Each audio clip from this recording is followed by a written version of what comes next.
वडोदरा गुजरात के बुजुर्ग मोहन भाई, जिन्हें अस्थमा की बीमारी है, अपनी बुजुर्ग पत्नी के साथ किराए के मकान में रहते हैं। उनकी वित्तीय स्थिति इतनी खराब है कि वे कभी किराया दे पाते हैं और कभी तो वे किराया भी नहीं दे पाते।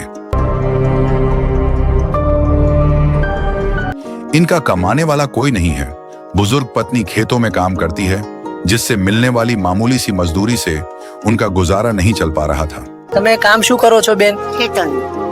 ખેતરનું કામ કરો છો તો 50। उनके इसी दुख को देखकर संत रामपाल जी ने इन तक आटा, चावल, दाल, सूखा दूध, सब्जी सहित अन्य राहत सामग्री की मदद पहुंचाई, जो आगे भी पहुंचाई जाएगी।